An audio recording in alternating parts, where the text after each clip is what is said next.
So thank you guys for once again being on it to join immediately, sending out the correct link. I guess we should introduce ourselves first again in case people missed us previously. I am Laura Perel. I am the advisor who's working with last names M through Z in the Center for Research and Fellowships, CRF, formerly known as GOFAR. We are still keeping the essence behind our acronym. We've just changed to CRF. Lauren, would you like to? Yes, thank you. Thank you. My name is Lauren Tuckley. I work on a number of fellowships and research things. And for the UK fellowships, I advise my cohort is A through L. So those of you with last name A through L, I mean, welcome for everybody, but particularly the people A through L, my part. And particularly welcome for me from the last names M through Z. Okay, so this webinar is going to focus on one of the most, I think, critical pieces of your candidacy. Actually, everything is oriented around this piece of your candidacy, which is thinking about the issues in which you seek to work within the larger problem. So these fellowships are all seeking to invest in the individuals who are committed to particular issues, want to problem solve around those issues, want to devote their careers in many ways to thinking about this kind of central issue. We're investing in future experts because they have that kind of clarity of purpose and vision. I mean, this is to say that you might not have this clarity at this point in time, and that's where we want to help you work through what this is going to entail. So want to help you think through what is your issue within the larger problem, give you that kind of clarity, give you that purpose that serves as the anchor for the rest of your application. Okay. Lauren, do you want to rotate or how? Yeah, that'd be great. Okay. Let me just maximize my screen here. This is like little print. Okay. I can make it larger too. Yeah, just to kind of I just want to step back for a second and kind of give you guys a heads up around why this matters and how this impacts your application for internal review and then subsequently moving on to the final round. We will be asking you as a part of the internal nomination process to put together a kind of slide deck, a pitch deck in a way. It's called a pechakucha. And we have a lot of information about how to do that. We're going to have a really cool workshop. All the information is coming on the listserv.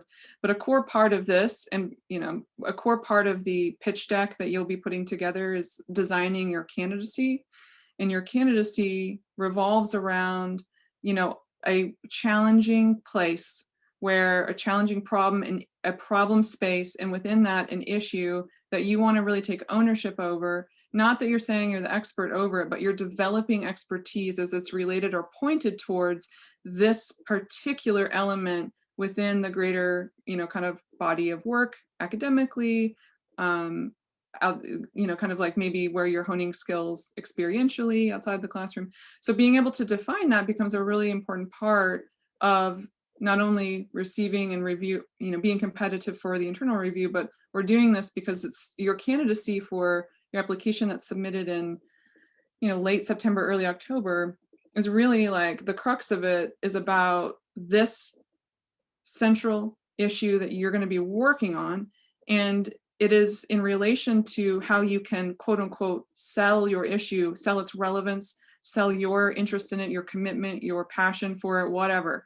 That really becomes the crux of the argument that you're making when you're saying, I would like to be selected for this opportunity. So this is sort of from the ground up. It's a really important place to start. Now, most people that come to the process, right as you are now, with a lot of problems, right? Like, oh, there's all these problems I want to work on. There's all these things that interest me. And so one of the things we're always saying that's great about going through this process is we're going to help you narrow. And by help you, we mean kind of force you to narrow, because the way to think about designing a competitive candidacy is putting together a prototype of your potential candidacy and your potential long-term career trajectory. Does that mean that in this designing process, you have to have it 100% figured out? This is my issue that I want to take with me for the rest of my life. we hope you can get towards that, but certainly it's going to change over time as technology changes, as your network changes, as all these things impact actually kind of the sequence of your life events going forward. But the more kind of ambiguous you are about what you want to do, the less competitive you come. So the more that you can focus in on, and this is part of that, first it starts with thinking about the difference between problems and issues. Starting to think about that place where you want to make a commitment, at least in terms of its relation rhetorically to your development of your application or your candidacy, this is where we start. So we'd like to first start by telling you or thinking with you through this idea around, here's some problems in the world versus here are some issues that you work on. So sometimes we hear them used synonymously, but we need you to think about how within the larger problem sets that your discipline works on, so your academic discipline, your professional experience, what problems they're working on. Problems are those sort of large umbrella challenges. As we have it here, they're amorphous, they continue, they're enduring. It doesn't, likelihood of there being a solution to, world hunger, that's a problem. It's a, kind of entrenched, sustainable, well, it's going to continue on, right?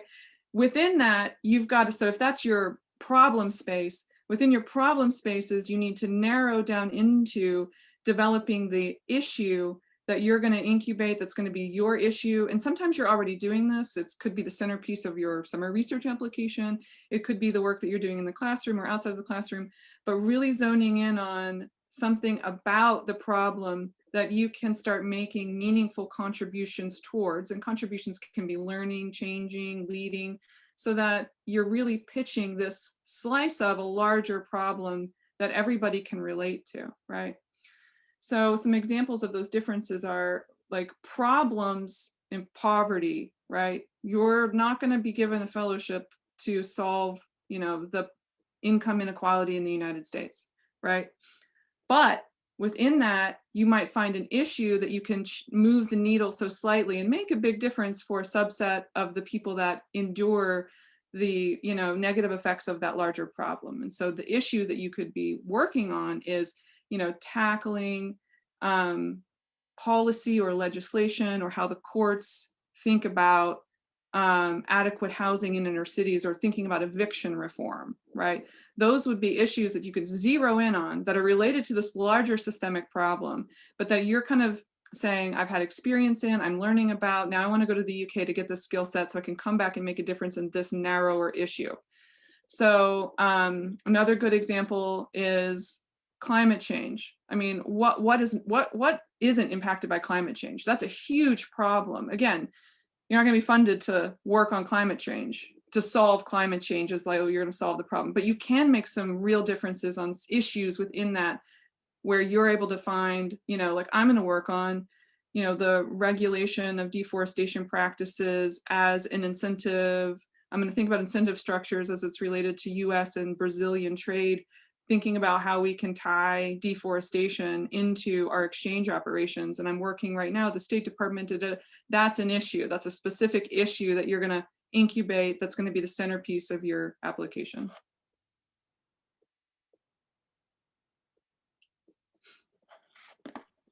Okay. So in getting to that slice of the pie that you're orienting your application around, first thinking about, okay, well, where does that come from? What makes sense for my candidacy? What is kind of coherent and cohesive in terms of what I've been doing? So we're considering the roots of that expertise and that kind of perspective. A lot of this is, I think, is a work of critical reflection, of taking stock of your experiences to date and thinking about how have they allowed you to grapple with particular issues. And not only thinking, I think, topically, but thinking in terms of like methodologies and kind of the perspectives that you've gained from those experiences. So thinking about in terms of the courses that you've had, research experiences, internships, extracurricular activities, what are in what places have you thought about particular issues and kind of grappled with those? thinking about the kind of pivots within that, how you've explored those different kinds of dimensions. Lauren knows about this. I'm kind of using this metaphor ad nauseum at this point, but I like it, so I'm gonna go with it again. But I talk about this in terms of like a Rubik's Cube, that if you were thinking about an issue as a Rubik's Cube, you wouldn't solve, not that you could ever solve anything, but you wouldn't solve a Rubik's Cube by looking at just one side. You'd want to look at it from those different kinds of dimensions and different angles. And so similarly, you want to think about what is the issue that seems to be emerging, that there seems to be ways in which I've engaged in this in multiple ways. And I've looked at that from those multiple angles. And so you want to think about what is that kind of Rubik's Cube that you have, those different contexts in which you've engaged. So it's the reflective work of looking backward, looking at what you've done to date and making sense of that, and thinking about, well, what are the ones that seem to be emerging most prominently in those kinds of experiences? And then also, so backward looking, but then also forward looking. Given what you've done, what are the seeds of what you imagine being the basis of a future career of work that you want to do? Who's doing the work right now that you find particularly interesting? What organizations, companies, whatever that might be, governmental organizations that are doing this kind of work that would be an extension of kind of what you've explored to date. So the looking backward and looking forward are the two kind of critical pieces here to think about, well, what is that issue that kind of unites them, that becomes that through line, that connective tissue around which you build your candidacy. And it's okay. And like, as I just want to emphasize again, that this is not to say that every single one of your experiences is going to be thematically or topically related to your particular issue. Like, that would be hard to believe that somehow someone magically oriented everything around that particular issue at this point in time. Like, linear narratives don't exist. If anyone says like, oh, it was a completely linear kind of process to get to where I am, that's a lie. I mean, life is uncertain. It requires many kinds of pivots and uncertainty within that. So think about like, well, what have I gained from each of these experiences that can be brought to bear on this issue? And as I said, so some of that could be methodology, some of that could be more thematic kind of like work. But this requires that amount of reflection to take stock of that.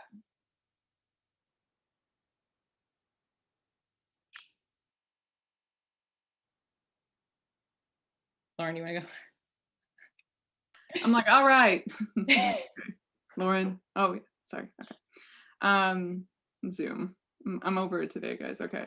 So essentially, you're making a case. I think this is an important way to think about it, about your candidacy, about how you think about moving an audience of selectors to pick you. And I hate to put it in such like, you know, it seems a little crass, like you are trying to be selected, right? Like, what you need to do is not only to be able to define your issue area with a degree of specificity that you likely do not have right now, but that you will through this process start honing. When you kind of narrow in on your issue area, and you might definitely have your issue area. I don't want to sit here and like make you second guess yourself, like, oh, I thought I did, but now this woman is saying I don't. Maybe you certainly do. So I do think people find their issues early, and maybe it's my own like projection because I'm like, I can never find my issue. My issue became your issue. I help guide young people like you through the world. Sorry for my running commentary on self. So essentially, when you're thinking about your later on your Pecha Kucha, and then later on potentially applying for the final stage, right? You've found your issue area, you've honed in, you've been able to give that some contours. What you're doing is you're thinking about how to practice or exercise the communication of that issue to other people. Because the only way that someone like actually ends up thinking you qualified or a good fit for this opportunity is to actually first understand what you're doing, but understand why it matters. So the onus is on you to be able to think about all of the reasons why, or the ways in which your issue area is connected to something that anybody on the street would have or could care about if you inform them and presented it to them in the kind of most effective manner. So you have to start thinking about how you're going to, quote unquote, not only demonstrate that you're a good fit for all these reasons that we're going to help you shape and think about or identify, but also because they should care about what you're doing. So being able to talk about the significance of your issue, the urgency of what you're doing, the impact that working in this space potentially has to bring about some real positive change. Those are all ways you want to think about why this is important. And this will also help give contours to the reasons why you're motivated yourself to work on this issue, right? Why you want to build a career around this issue. So thinking about, you know, looking forward, the selection committees are looking for people that can make a difference. And I think make a difference is often used around, the language used for making a difference is often centered on leadership, right? So what kind of qualities do you have that demonstrate you'll be able to lead in the way that you are, you know, suited to and talented for your type of leadership? How are you demonstrating those qualities? You can think about it personally, like I personally have these qualities that I bring to my issue. It's even more effective when you can talk about leadership you've had in your issue area. That can be really persuasive. Not always required, because again, you're still trying to figure some of these things out. But some ways that you do that is demonstrating you have expertise developed at this point in time. You're bringing a fresh perspective, and sometimes that fresh perspective can be really seen in how you're thinking about using the fellowship itself. Like, how would you use the 2 years in the UK or whatever to develop a set of skills that you're thinking about your issue area in a different way? And that way, when you come back, you have this new vantage point from which to get engaged and make a difference as you continue your education and training and or go into your professional world. So they want to be able to see that you can think dynamically, that what you do matters. And that's how you really think about influence, because what you're doing is you're developing a case for influencing someone to pick you. So you have to demonstrate your qualities and characteristics that align with the fellowship, and you have to sell them on the idea that your issue matters and they should care about it because they're investing in you, and likely subconsciously they're investing in their ability to feel good about picking your problem, because they can feel part of the solution by picking you. They can feel part of making a difference because you presented such a good case that they get to have this power to invest in you, and that makes them feel good, not because of your career, but because they get to make a difference in the world by elevating your issue and supporting it.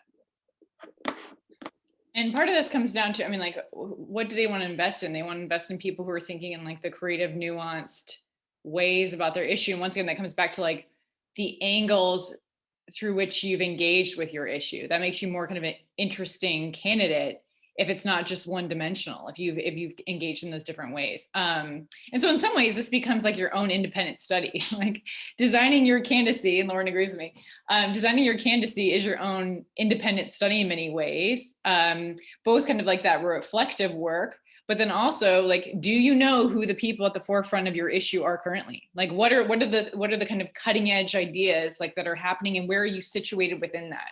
So going to Lauren's thing about the leadership piece, like where are you situated in that kind of cutting edge scholarly conversation, and thinking in really multidimensional ways around that? That's where you want to be, because that's what gets people excited about your potential to be in that space, in that kind of cutting edge way. Okay. So what to avoid? Nothing that comes to I can do it alone, because the language of I can do this alone. And I think sometimes this comes from when people hear like, oh, leadership, cutting edge, like be at the cutting edge of the field, they hear like, oh, well, I need to be like grandiose in how I'm talking about myself within that. But part of it is also recognizing where you are in your academic and professional journey. You are very early in your academic professional journey, and no one expects you to like be, you know, coming up with paradigm shifting at this point in your life. I mean, maybe there's like someone out there who's paradigm shifting at this point in their life, but no one expects you to be shifting any paradigms at this point in your life. It's much too early. You've not had that much time to develop the expertise yet. I mean, you've developed expertise, but not to the extent that you can perhaps make those huge interventions. So there's no expectation here, and we want to avoid the language of like, well, I myself am going to, you know, reform completely how we think about criminal justice in this country. Like that, if someone saw that, they would like think about like, no, you haven't spent enough time thinking about this issue and don't have a realistic, practical, like a sense of how you practically make a difference. So that's also important, is understanding kind of like where you fit into this picture in your own kind of journey. So we want to avoid the language of the solutions, because if you are working on any issue worth its salt, this is not something that you can solve. I mean, then going back to like the, issues are ones where you can have interventions, but even those alone are not things that you can quote like solve. They're too complex, they're too multidimensional, interdisciplinary to have solutions. So talking about something in terms of how you will solve something or fix something sounds a little bit naive. What was the word we came up with? It was like the combination of naive and like hubris. Nubris. Oh yeah, we came up with nubris to reflect that, which is a naivete and hubris. So I want to avoid that. Underestimating the issue, like once again, issues are complex. And there are reasons that people have devoted their lives and careers to you know, working on these issues in different ways. So not underestimating the difficulties that are faced in grappling with any dimension of that issue. And it's not like a candidacy requires you to, like, this isn't a policy proposal. Like in your statement, you're not saying like, okay, this is like the issue. You're not writing a paper for a class. It's not like, okay, so I've surveyed the literature and these are my recommendations for what we do. We want to know how you're thinking about the issue, the challenges that you see, the kind of opportunities that you see, but you're not proposing solutions. Like your candidacy is to get someone to want to have a conversation with you about the complexity of that issue, not like they're not taking your recommendations and trying to implement them. And then also want to avoid choosing an issue that is much too broad. So, I mean, even if we think like climate change is the massive, like enduring perennial, like issue that no one should be saying like climate change is their issue. There's too many kind of issues within climate change to have climate change be your kind of issue. But even within climate change, there are some issues that would be like much too broad. Like I even think like in some ways, what would be like water security. I mean, like that's like, I want to know like, where are you within water security? So there's some things where it's like thinking about what are the layers here within your issue. And that's what we're going to help you think through as well in this application journey.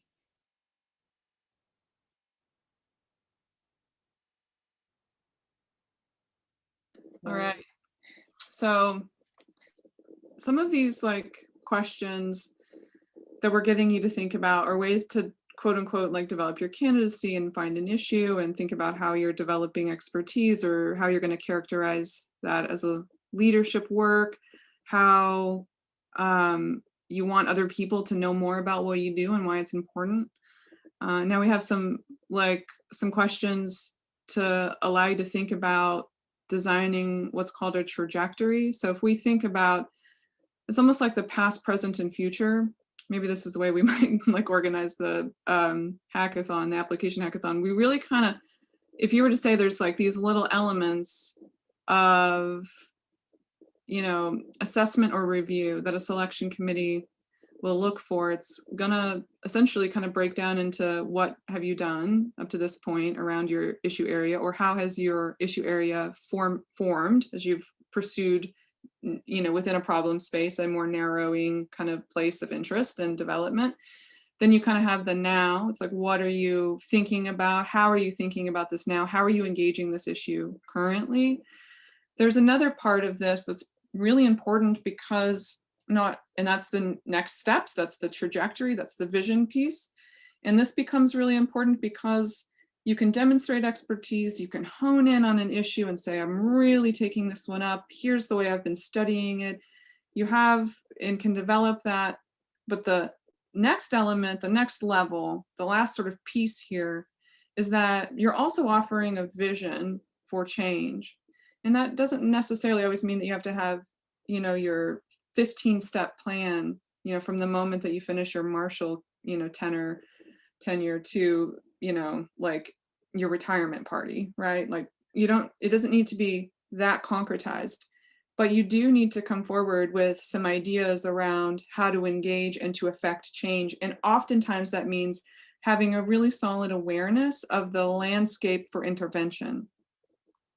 So let's say you have identified your issue, you've been working on it, you're designing your candidacy, you're thinking about what might then, if you go down this path, you get a Marshall and you get this education, what happens after the education that you said was going to help you make a difference? How are you articulating the difference you hope to make as it's demonstrated through your awareness of the places where you can get involved and take those skills and bring those skills to bear in a meaningful way? So the ways that you can think about illustrating your ability to be someone that can make a difference is to actually show them where the difference can be made.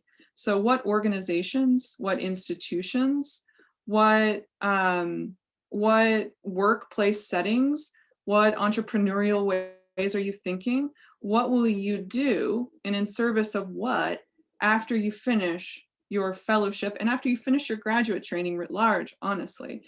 And like being able to present a solid plan of here's what I envision for myself as it's related to what I hope and envision for the issue, that so we can make a difference.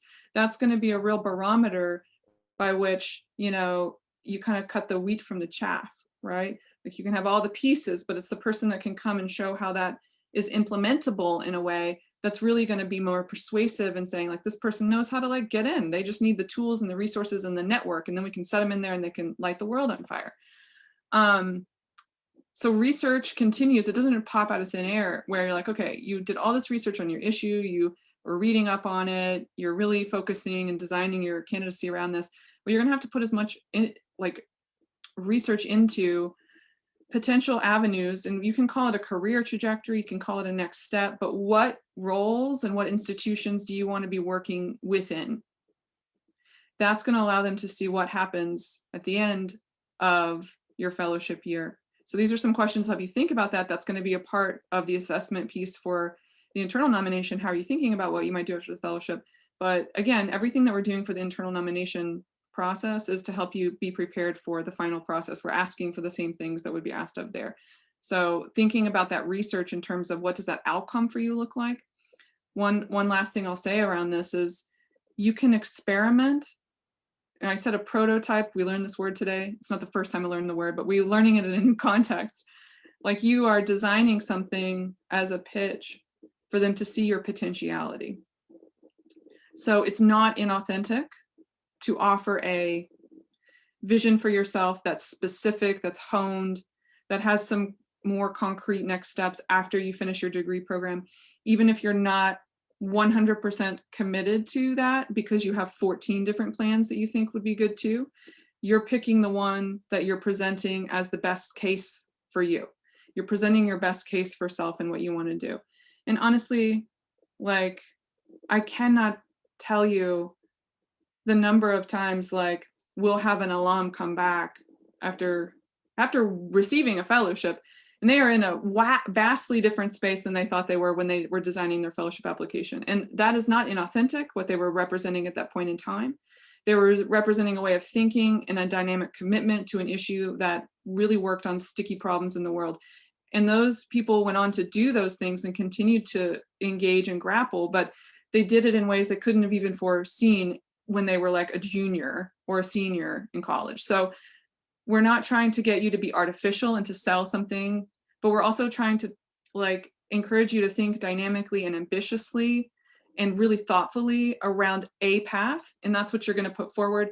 And again, you received the fellowship. They trusted that they selected the people that if they change that plan, it's for good cause and you have freedom to do that. So it's going to take a lot of creative thinking and maybe a little bit more commitment than you're ready to make right now in terms of what you're going to be doing with the rest of your life. But I think that's one of the great rewards of doing this, is that like, I think it can show you a way forward and help you make some concrete decisions when you may have an unclear path ahead of you. At least it can kind of anchor you. And once you learn how you can anchor yourself towards a vision and pivot, it's a skill that you can take with you after this process. And that's what we really hope you do get out of it in the long run. Yeah, I'm glad you went there, because that was going to be like the thing I was going to underscore as well, that this is giving you training the way of thinking, and a way of thinking about designing pathways for yourself that is going to be, I think, extremely rewarding and help you be like think about potential options within that. I think about this like almost like if you were problem solving your life, like this is, or designing, I mean, designing your life is already a thing, but like this is bringing that kind of like problem solving mindset to your own life. Like you start somewhere where you think that your inquiry is going one direction. If in the process of delving deeper, Lauren hates the word dive because we're not diving into a pool, but in the process of delving deeper into these kinds of issues, if you decide I'm actually interested in this other thing, well, then that's great. You've like learned how to, I think, roll with that in really interesting ways. Okay. Divine. It's a long name. Divine. Yeah, divine. Divine. It is. This is divine. Divine it. Yeah. Defining the vision is divine. Revolves around specificity and clarity. I mean, this is something like Lauren was also just talking about, and I also was mentioning earlier. Like considering the blueprints when you're doing the prototype, it's helpful to know what the blueprints are of people who are at the forefront of that field. How did they get there? What are their backgrounds, experiences that have prepared them to get there? So it's not like you're necessarily inventing a pathway from scratch. It might be that these pathways already exist, and familiarize yourself with the kind of range of pathways that would engage with your issue, that it might inform how you're thinking about it. It might inform your understanding of the spaces in which you could be operating in the future. And then I touched upon this earlier too, considering like the trends and innovations in that field. As I said, like this in some ways becomes almost like an independent study for your own life, and own like kind of candidacy, thinking about like if you were designing kind of like we do this later, but like a reading list for kind of like your issue, who are the scholars that you should be reading? Like, I mean, if you have faculty mentors who are working in this kind of area, ask them like, who should I be reading? Are there journals I should be following? Are there specific organizations, think tanks that are doing really interesting work in this space? Like familiarize yourself with those kinds of issues. This can be like a fun, treating this as like hopefully a fun kind of project to be doing in these coming months. And once again, you do that because the greater understanding you have about the kind of the issue and the context, the more that you can demonstrate a sophistication and nuance in your thinking about kind of where you are within that, situate yourself within that. So once again, this comes back to like, what kind of leader do you hope to be within whatever space you hope to enter into? And then what are the kinds of ways in which you were thinking about intervention points, or inflection points might be a way of thinking about it. Not to say that you need to be proposing, once again, not to say that you're proposing recommendations of like, these are the things we need to do, as much as saying, these are the kind of interesting points of exploration or inquiry, or as I said, inflection points to be thinking about.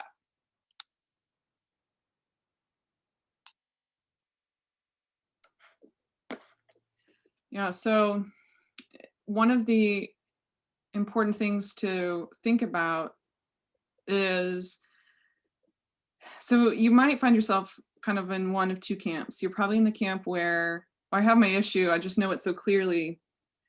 And you know that you want that to be sort of the centerpiece of your candidacy. You want to start, so I'm saying you're going to either start from the point of issue and map how your issue has been manifesting itself through all of the ways in which you have engaged in thinking creatively about how those, you know, kind of tangential points related to your issue have been fostered and developed and incubated through your academic, your professional, and your extracurricular, your goals going forward. So that could be the mediating lens, because you already know your issue. So now you need to look back and look forward through your lens, right? Now, those of you that are still trying to really grapple with the precise sort of characterization of the issue within the larger, you likely have a problem set that you, or a problem that, you know, your work and interests speak to, but within that you're still working and grappling through an issue. Well, then you may be doing the reverse. You may be looking back at the inventory of all the experiences you've had, extracurriculars that you've engaged in, professional experiences that speak to those things that you've had an interest in around the larger problem, and you'll want to start to look for patterns or through lines that help potentially guide you to a place that you can kind of anchor your candidacy, on.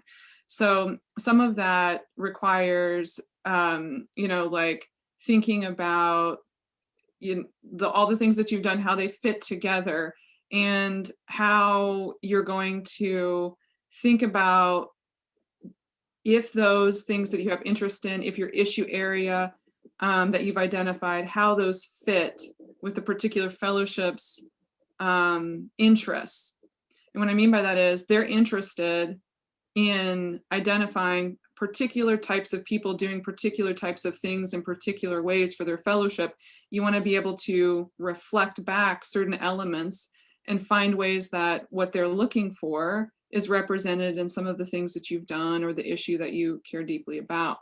So thinking about looking at the Marshall or the Rhodes or the Gates Cambridge web pages as well, in order to see how they characterize what they're looking for, where do they value certain things professionally or experientially or from a leadership position, becoming familiar with their mission. Like you're speaking to a certain set, you're speaking to a community. Think about, have you ever thought about, like, before you came to Georgetown, most of us, and I consider as a working person too, I was like, yeah, Jesuit university, cool, like Catholic, yeah, got it. Like smart Catholic people that came to whatever, it's going to be great. Like Georgetown, of course. To be a part of the Georgetown community means to be a part of a culture.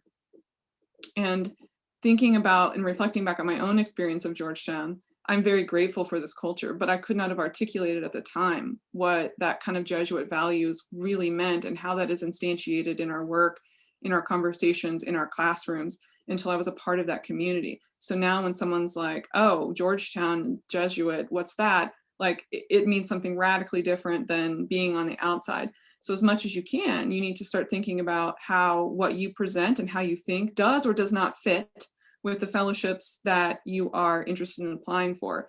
And where might you be able to develop or find or zero in on the intersection where this is the overlap. This is the place where I have the most fit with this fellowship program.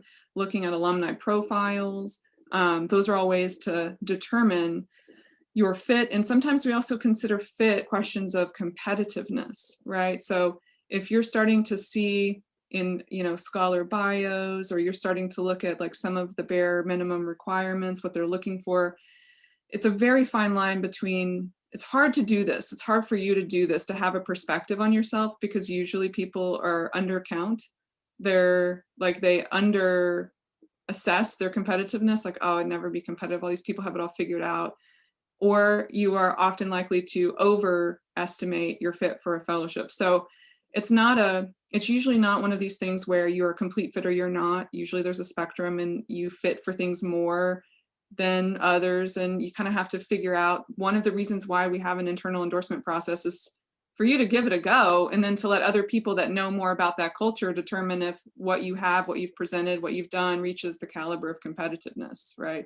That's why we do an internal review process. So I just certainly think like getting familiar with what they're looking for, the caliber of how they define the expectations of their incoming class is important. But it's, again, there's a lot of factors that you probably are unaware of that go into this. So I'm just sort of thinking out loud for you guys. I don't know, Laura, do you want to like try to synthesize that and make it a beautiful take? That was pretty extensive. Yeah. Okay, so I'm just like, I saw assessment and fit. Okay, honestly, I haven't seen this since last year, the PowerPoint. So apologies for my extemporaneous like presentation. Was that what you were going for, Laura? No, I think like that was a different take on it, but I think that everything was completely valid. Okay, so and I would underscore that. Is there anything else I want to say about this? I said everything you could possibly say about fit. Yes, excellent. I think you've covered pretty much everything that we could say about assessing and visiting fit. Okay, so we'll just move on. But the recommenders piece is important here, because I mean, in the same way that you were thinking about the different dimensions of your experience to showcase how you've engaged in those different ways, you want people, and we're going to do a separate webinar on this, but I think for now, just emphasize this point. you want people who can corroborate the ways in which you've engaged from those different kinds of dimensions. Because if you had like 5 people who were all offering the same perspective, like all 5 physics professors who taught you in similar ways, you're getting a very one-dimensional view of who you are and how you've grappled with issues.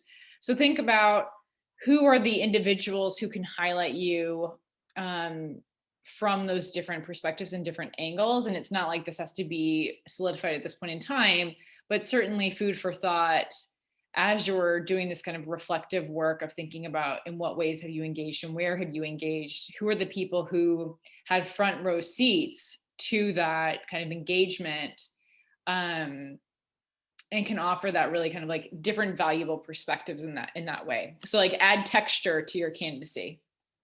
Okay.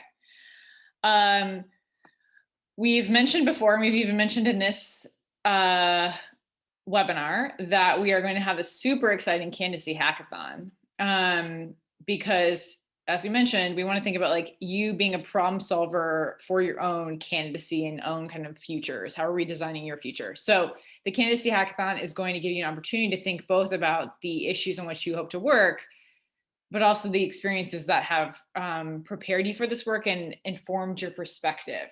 So it's not enough to say that like change happened, like I did this and I did this and I did this.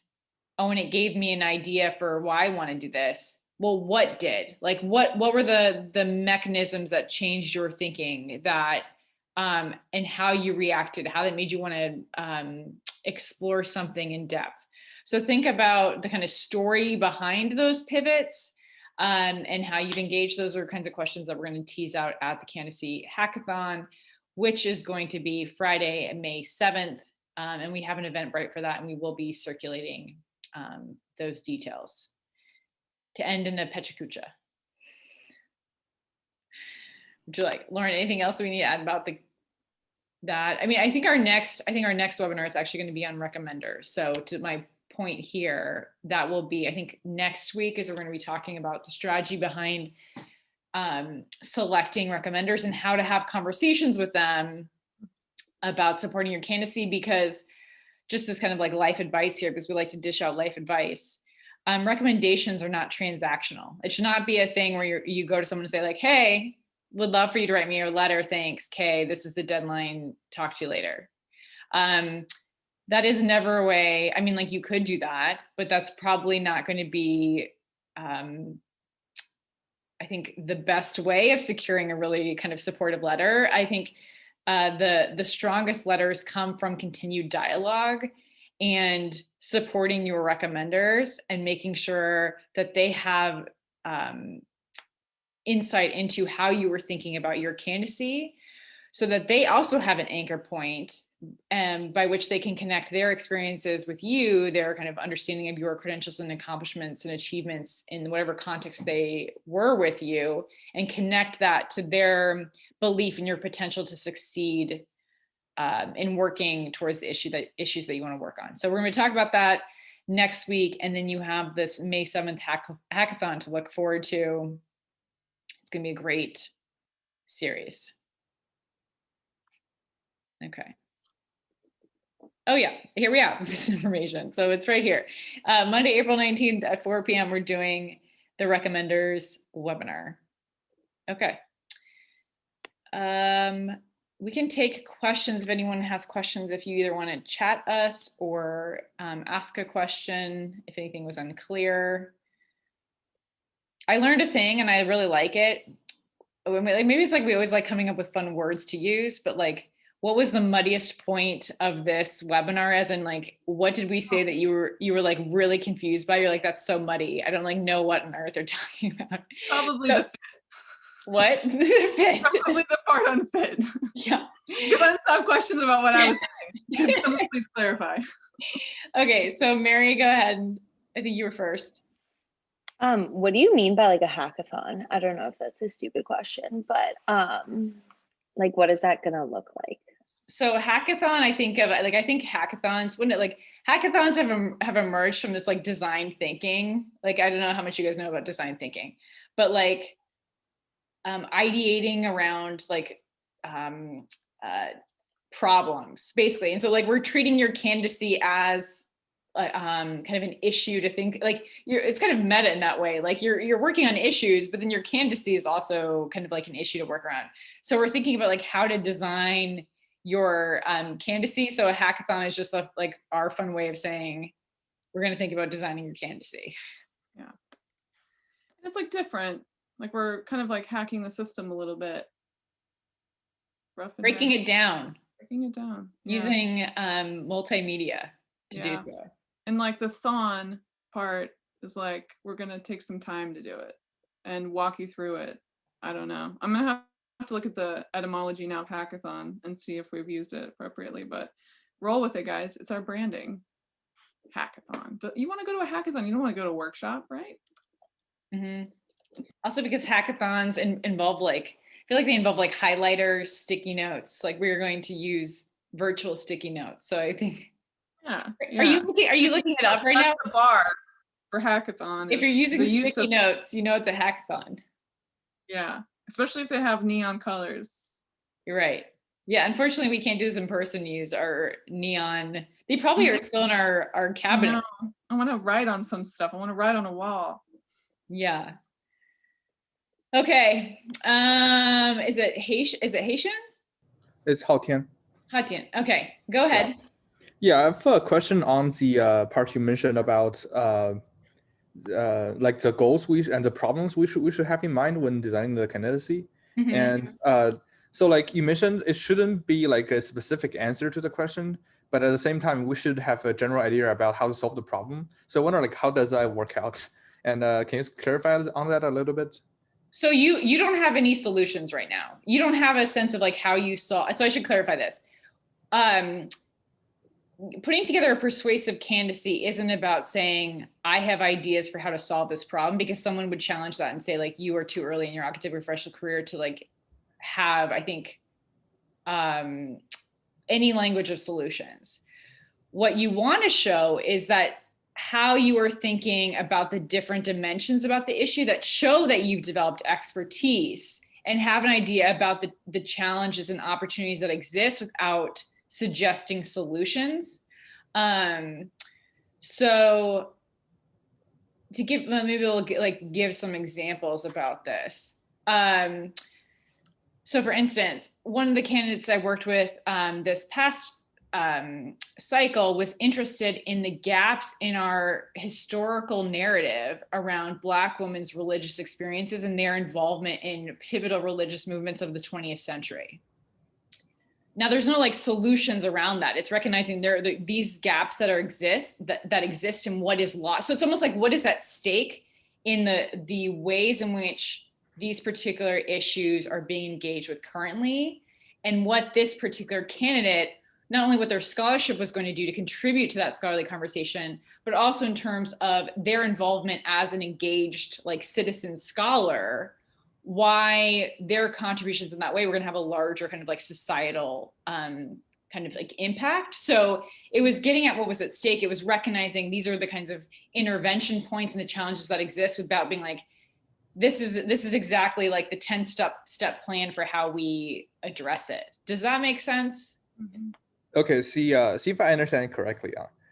So it should be so we should point out a specific problem, and we are supposed to say like we are intend to solve it, but we are not supposed to provide any solution to it at this point. And it's not even that you intend to solve it; it's that you intend to devote your career to working on that issue and coming up with and like working on potential interventions or ways of addressing those kinds of challenges without solving it. Like another example, I'll give you, maybe like it's just helpful to like know like kind of how people have previously designed their candidacies. Another person I worked with was engaged with issues of economic shocks. And by economic shocks, it was meant huge destabilizing events like COVID that have huge impacts, not only on our economy, but also on our society. And in her interest in economic shocks was talking about how her experiences at World Bank, at Brookings had given her insight into like, one, this is a data problem. Like, how do we have the data to mitigate against the biggest effects of economic shocks? And this is also an issue about like societal vulnerabilities, about like how we think about safety nets around these kinds of events. So it was more so recognizing like these are kind of the gaps or the cracks in our current system around these particular issues. And not to say that she had like was suggesting governmental interventions around like the COVID response, was like pointing out the difficulties in COVID response because of the ways in which we collect data currently or kind of handle these kinds of issues. But once again, wasn't engaging in like the language of solutions. Yeah, that makes sense. Okay. Curtis? Yeah. Hey, Laura. I'm a sophomore, so I was wondering if, is there something that we as sophomores should do, a year out from now or throughout, the next year in preparation for these potential fellowships?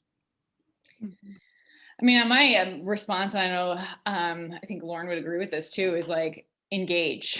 I mean, like, so if you know that you have like your kind of issue that if you were going back to the Rubik's Cube, like metaphor, if you already know that you like know the issue in which you hope to work, or like have an idea of the issues in which you hope to work, what are the different angles that you can continue to explore that issue? Because once again, the most interesting candidates are those who have explored their issue from different lenses. So if you think about like, okay, I've had, my coursework has engaged with these particular issues of which that I have interest in, are there ways in which you can serve as a research assistant to a faculty member? Or they're like internships, like an internship that you might pursue that will allow you to engage like from a nonprofit standpoint or kind of a governmental standpoint in ways with stakeholders who are thinking about that issue. So that's like, I think using this opportunity as a kind of a structured exploration maybe is a way of phrasing it, to engage deeply in ways that will make you an interesting candidate and a more nuanced thinker. I think like sophomores probably have the gift of time, and then, compared to someone who's applying right now. So to use your time wisely, you might think about what are ways that you can become more knowledgeable from certain different vantage points around how your issue operates, kind of a little bit at a time. And that could mean, if you put a Google alert on your issue in some way, form or fashion, and you kind of keep up in multiple circles around what's happening in your area. So that could mean how are you engaging with, like, every time The Economist puts something out about economic shocks, you should probably be reading and studying that like it were a part of your course, as opposed to being a kind of consumeristic like approach to your issue area, like being an active, like trying to continually develop a habit of mind that seeks out more information from as many different possible angles. That's going to allow you to have quite a versatile range when it comes time to start putting the pieces together. And I think that another thing that's just always helpful is to cultivate and develop your recommenders. So if you want to apply for a Rhodes, you're looking at 8 letters of recommendation in most instances. Some constituencies require less, but especially if you're in the American constituency, 8's the requirement. So now you might think about, well, how are you both developing or stewarding the recommenders that you potentially have on deck now, but also looking for, individuals that might fill that role going forward, and how are you investing not in the one way of like, how do I get a letter of recommendation? How are you developing the relationship you have with someone that you care about opinion of you? And that means like showing up to things like office hours, connecting, periodically being in touch. So finding frameworks to set yourself up to engage with your faculty to develop that, or doesn't always have to be faculty, often it is. And I think like one of the things that would be helpful is to just go to everything that's around your issue that Georgetown puts out. Go to the extra lectures, go to the things outside the university that are happening to get, again, it's multiple perspectives will help you, and start becoming comfortable with asking questions about everything that you're consuming. And thinking about some of the ways I think we can learn is by asking really smart questions. So if you go to a function and they have a Q&A, and it's intimidating, but whatever, be a person that asks a question. Practicing that is a low stakes way to start practicing a fluency with your issue area that will have returns later. So those are some things that I think, stand out to me.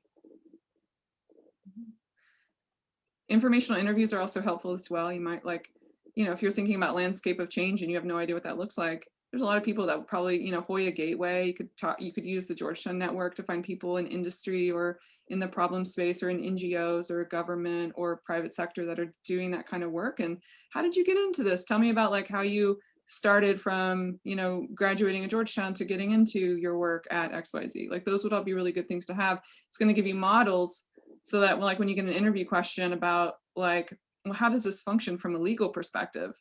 Maybe you weren't planning on going into the legal realm, but you remember, oh, when I was a sophomore, I had an informational interview with about the legal, challenges as it relates to, your issue area.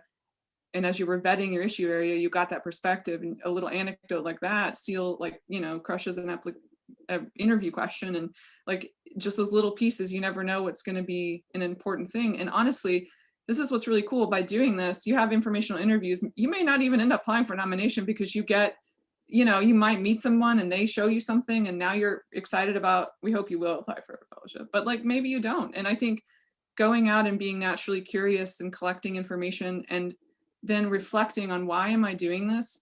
And am I, as a sophomore, using my time in a way that is reflective of the values that I have when it comes to the things I care about developing for my professional trajectory? Sometimes those questions can be about saying no to things that you're doing at Georgetown that everybody else is doing because it doesn't necessarily privilege the values that you've come to identify as yours. So oversubscribing yourself because of the FOMO situation could be a real risk when we all come back to campus, right?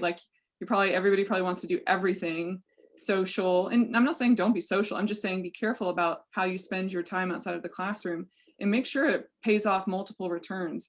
And if you're interested in applying for a fellowship, well, how is everything that you're doing and developing in some form or fashion related to deepening your issue area of expertise or helping you identify it even? Sometimes doing something and going deeply and then realizing it's not for you is very clarifying, in the same way that finding your thing also is an important kind of exploration thing. With the informational interviews thing, chance favors the connected mind. So the more connected you are, who knows what kind of opportunities arise from those kinds of connections. Yeah. Okay, I think that's all the time we have today, but we appreciate the questions. Hopefully you have some clarity, and I don't know, we'll see you at the next workshop, hopefully. Why did my I don't know. I was like, stopped? okay, That was Laura's weird. left. As soon as I stopped sharing, my video just went dark. Thank you all. I'm gonna catch that. Thank you. Thank you. We're recording. I